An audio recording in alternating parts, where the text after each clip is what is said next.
Текебаев менен Камчыбек Ташиевдин биригүүсү мүмкүн, ушундай окуя болушу мүмкүн да, буга эмне айтабыз?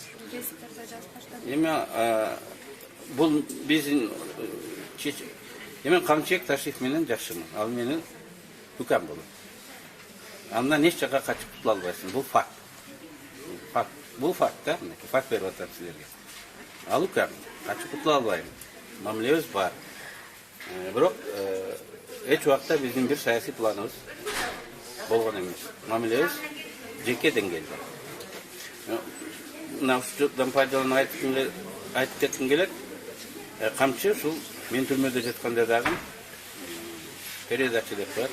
Майда чүйдө түрмөгө киргизип, үй-бүлөмдү колдоп, сүйлөп турган.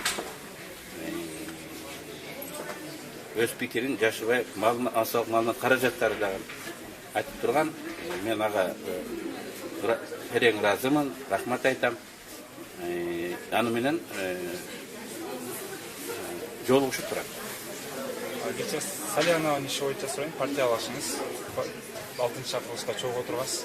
Ошонун ага кармалгандар, чектелип, инисин өлтүрүүгө кармалгандар. Заказ болушу мүмкүн, бир чиновник заказ берген. Сиз бул боюнча кабарыңыз барбы? Анткени ал кылмыш абдан сырдуу жана шектүү. Эгерде кылмышты аткаруучулар кимдир бирөөлөр заказ берди деп аткан болсо, ал адамдарды босоо балл көтөрүлдү. Бул баягы илини билинбей келген партияларды парламентке келтирбей коюу максатында эмеспи?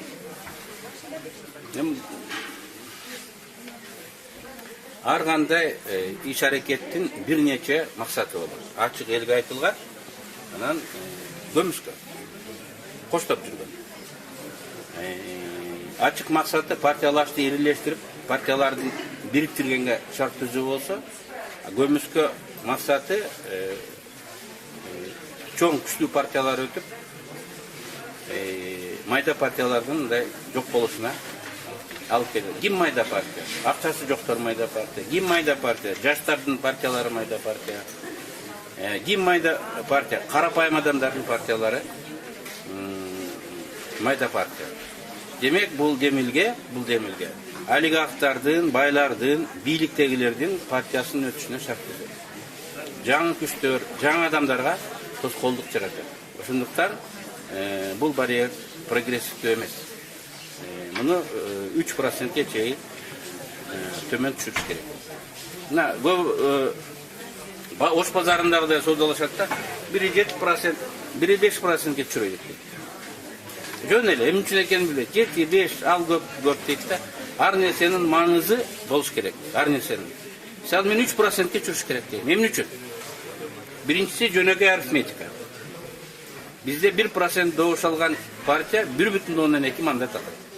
120-ны 100гө бөлсөң 1,2. Демек бизде табигый бошого 1% экен, 1,5%. Табигый бошого.